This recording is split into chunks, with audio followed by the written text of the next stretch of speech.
Bonjour et bienvenue sur ce nouvel épisode du podcast MK Framework.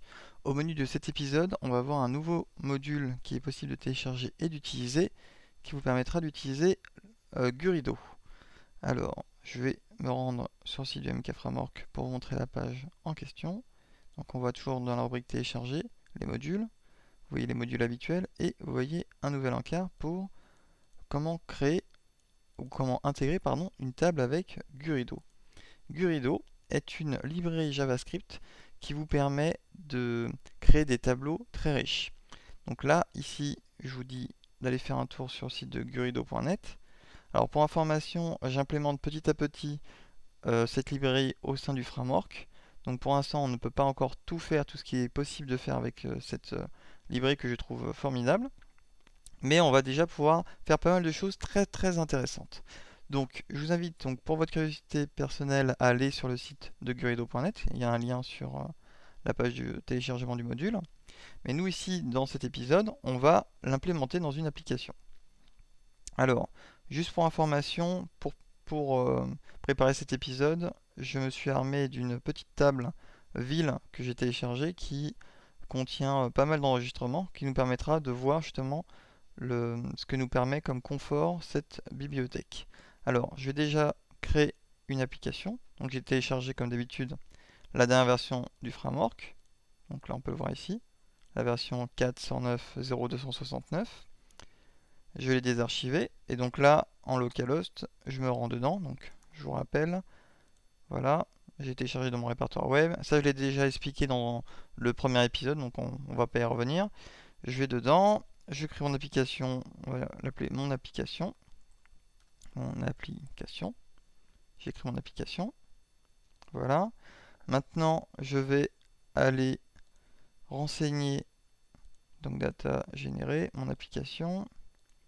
Je vais aller régler le profil de connexion pour se connecter à notre base MySQL. Donc ici, la base MySQL c'est tuto Gurido. Donc tuto Gurido. Voilà. Je vais l'appeler Gurido. Voilà, profil. Donc là j'ai un profil comme ça dans mon connexion.ini. Je vais aller comme d'habitude demander au générateur de me créer la couche modèle à Gurido. Je génère donc juste ce qui va me servir à me connecter à ma ville. Voilà, je génère. Voilà. Je retourne sur la MK Framework. On voit qu'il faut d'abord télécharger le module zip Gurido. Donc ça, je l'ai déjà fait. J'ai téléchargé donc le zip. Quand on extrait le zip, ce qu'on voit, c'est qu'il y a un répertoire view, un fichier main.php comme dans tous les modules, et un répertoire public. Si on retourne sur le site, ce qu'on nous indique, c'est que le contenu du répertoire public doit être collé dans notre répertoire public de l'application. Car en effet, cette bibliothèque Gurido utilisant du JavaScript, elle va nécessiter des fichiers JavaScript. Donc ces fichiers JavaScript doivent être dans ce qu'on appelle un web root. Donc c'est la racine web de votre application, donc à savoir le répertoire public. Donc on va faire ça tout de suite. On va aller ouvrir le répertoire public. On a un sous-fichier, sous-répertoire Gurido. Donc là je vais aller dans le répertoire data générée de mon projet. Donc data générée, on voit mon application. Je vais aller dans le répertoire public et je vais aller tout simplement copier-coller ou même couper-coller, couper-coller, voilà Gurido dans le répertoire public. Voilà. Donc là comme ça, on se retrouve avec juste notre module Gurido, on peut même supprimer ce répertoire public. Bien sûr, comme dans tous les modules, le module en question, on va aller le couper-coller dans le répertoire module de notre application. Donc là, dans notre application, on a d'abord collé ce qu'il y avait dans le répertoire public dans notre répertoire public, et ensuite le module dans notre répertoire module. Ça, c'est comme d'habitude sur l'ensemble des modules qui sont disponibles sur le site. Donc voilà, donc ça, on a fait. Ensuite, ce qu'on nous explique, c'est que pour implémenter ce tableau, on va avoir deux parties en fait. La première partie consiste simplement à créer le cadre, l'emplacement où vivra en fait notre tableau. Donc là, on voit ici dans un exemple de méthode de méthode dans une action lisse par exemple. Donc nous, ce qu'on va faire, c'est qu'on va copier-coller le code de notre application. Donc on va aller voir le site. Donc là, on est sur le module défaut, l'action index. Donc on va aller rajouter ce code dans notre module défaut et l'action index. Donc là, j'ai simplement copié-collé le code qui est disponible sur le site. Et on va venir le modifier par rapport à notre besoin. Donc ici, on va laisser une pagination A4 par exemple.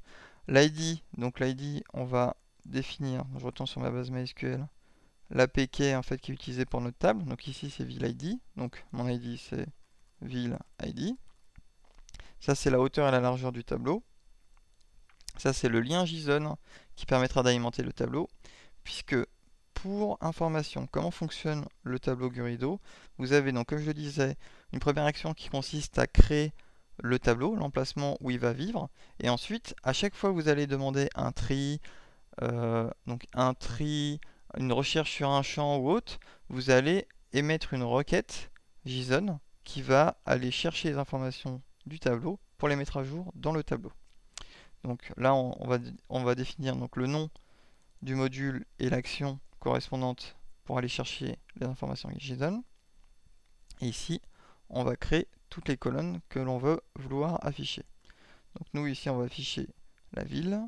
Donc, ville, nom, je vais l'appeler ville. Donc le premier champ, c'est le libellé. Le deuxième champ, c'est la valeur en base, le nom du champ réel en fait. Ensuite, on va mettre le code postal. Donc le code postal, c'est ville code postal. Donc ville code postal. Et là, on va appeler CP. Et enfin, on va mettre le ville code commune, par exemple, qu'on va appeler code commune. Donc là, c'est ville code commune. Voilà. Pas besoin d'autre. Build. Donc cette partie-là va nous permettre, donc on va revenir sur notre application. Elle va permettre, ah attendez, j'ai oublié quelque chose, c'est qu'il faut définir un tri par défaut. Donc le tri par défaut, ça sera ville ID. Donc là je reviens, voilà. Donc là on a ville ID, et pour l'instant ce qui se passe c'est que on n'a pas de liste JSON. Donc justement il veut appeler la liste JSON, mais pour l'instant elle n'existe pas. Donc le tableau actuellement il est vide, on a bien notre ville, notre CP, notre code postal et notre code commune. Donc maintenant on va créer la méthode d'après. Alors justement on va continuer sur le site pour bien montrer que vous êtes accompagné sur le site. Donc on a fait la première partie qui crée le tableau. La deuxième partie, donc la méthode Ajax. Alors d'habitude Ajax c'est asynchrone, JavaScript et je sais plus c'est quoi l'autre, AjaScript, Ajax. Le X en tout cas c'est pour XML. Nous ici on va retourner du JSON, donc ça sera plutôt du Ajaj. C'est pas trop employé d'habitude.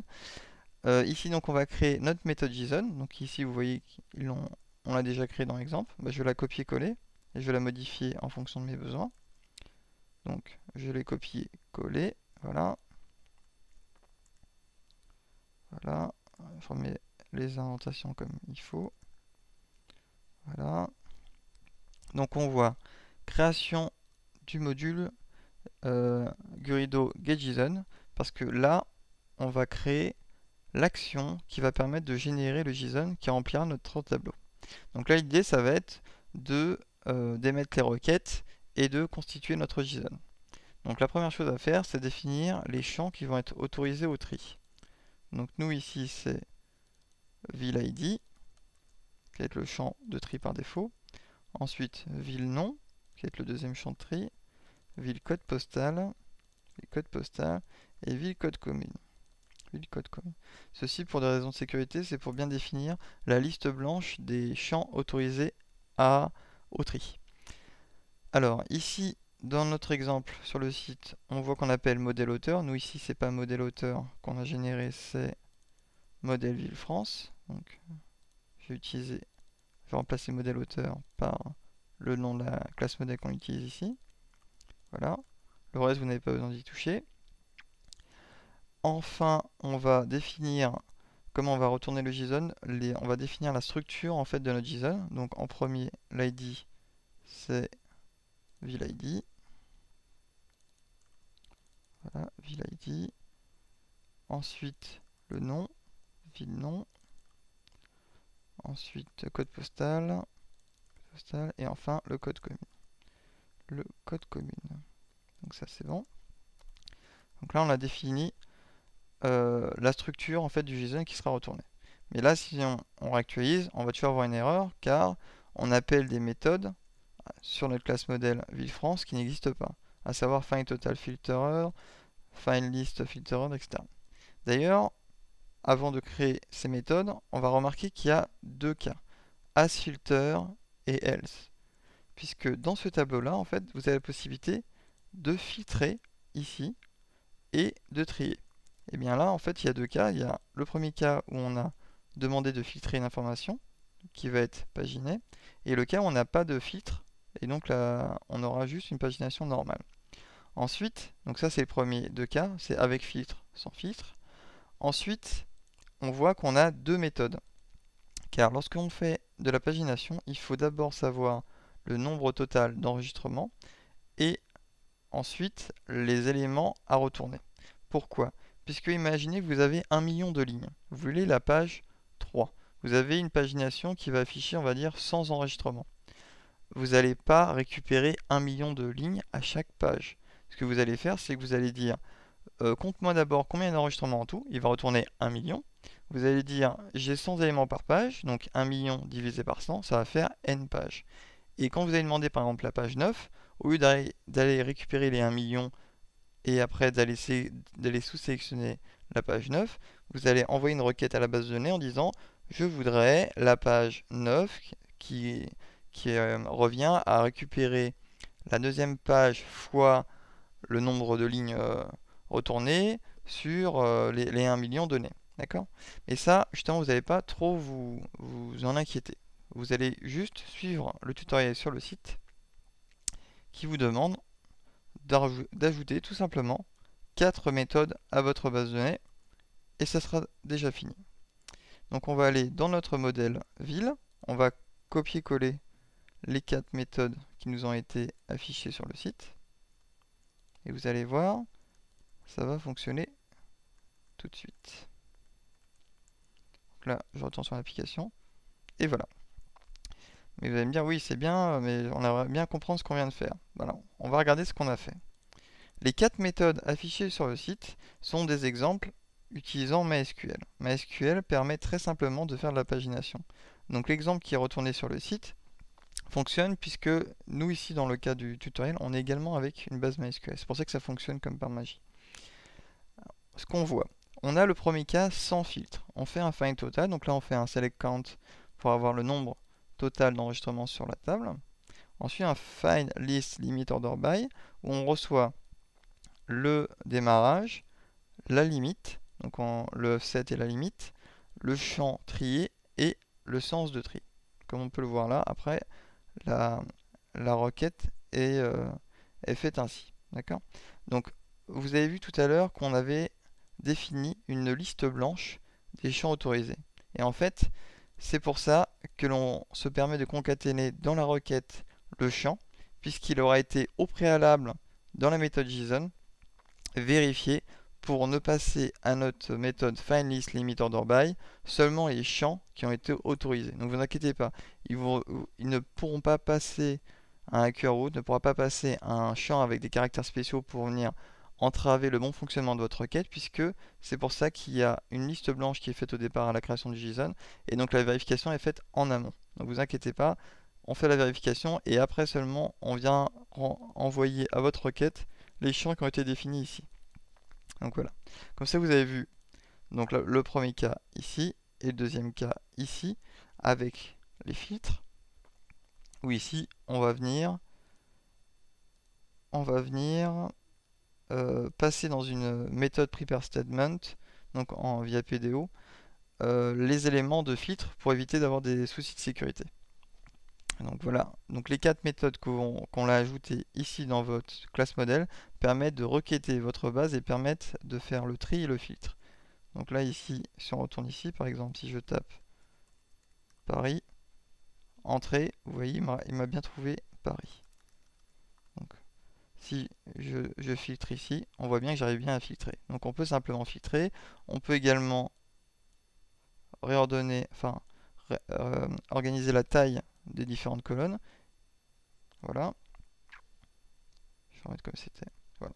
Donc là déjà, dans cette première partie, on vient de voir comment installer rapidement Gurido. Vous allez me dire, chose toute bête, est-ce qu'on peut modifier la largeur et la hauteur? Bien sûr, c'est ce qu'on a vu au début du projet. Dans la méthode index, on a mis set edge à 120. Si je le mets à 220, mon tableau sera plus haut. Pareil, là, il n'y a que 4 lignes, parce qu'on a mis une pagination limite à 4. Si on en veut 10, on met 10. Et voilà, on en a 10. D'accord? Alors, pour information, si on reste sur le site, qu'on continue de scroller, on voit plusieurs choses. Premièrement, que l'on peut passer des attributs en plus sur chacune des colonnes. Alors, ces attributs, sur le site de Gurido, vous avez un lien donc ici vers le wiki, qui vous permet de voir la liste complète des paramètres que vous pouvez passer à la suite de add colonne. Donc ici, si on revient ici, add colonne, ici j'avais juste passé un attribut width, donc pour avoir la largeur de la colonne. Donc la colonne, je pourrais très bien la mettre à 50 par exemple, qui serait beaucoup plus petite donc. Donc vous voyez qu'il y a plusieurs choix. Vous pouvez choisir l'alignement, vous pouvez la permettre d'être dimensionnable ou pas, vous pouvez dire qu'elle est sortable, etc. Sortable, c'est pour savoir si elle est triable. Donc là, vous avez sur le wiki la liste complète des champs que vous pouvez passer ici en paramètres. Ensuite, vous voyez également qu'on peut ajouter très facilement un regroupement. Donc dans l'exemple donné sur le site, je fais un regroupement sur les contacts. D'accord? Ici, je peux très bien faire un regroupement sur les codes versus le nom de la ville. Donc on pourrait mettre, je reviens sur mon code, on pourrait mettre un groupe colonne en disant les codes sur un regroupement de 2 et qui commencerait donc à ville code postal.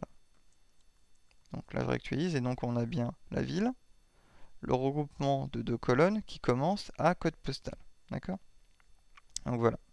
Alors, pour information, comme je le disais au départ, je continue à implémenter cette librairie que je trouve vraiment très pratique pour vous permettre, vous, de votre côté, de n'avoir juste à regarder sur le site la documentation qui vous permettra de rajouter petit à petit des nouvelles fonctionnalités pour permettre d'avoir pour vos visiteurs des tableaux de plus en plus riches et de plus en plus pratiques.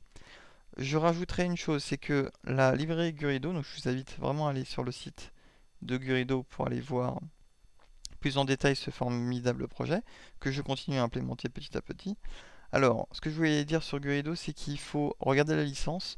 Pour une utilisation personnelle, un petit site personnel, etc., la licence est gratuite. Par contre, si vous êtes une entreprise, il faudra payer 200 $ pour une licence illimitée.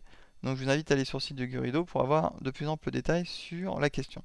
Parce que pour information, Gurido, c'est la suite logique de JQGrid qui comment dire, JQGrid, vous pouvez aller voir sur le site de JQGrid justement une page officielle qui explique que voyant le succès qu'a rencontré leur librairie, ils ont décidé de faire changement de licence et de permettre d'avoir d'un côté l'utilisation gratuite de JQGrid et de l'autre pour les entreprises de payer une certaine licence pour permettre d'avoir un gain pécunier sur cette librairie qui est vraiment très très pratique.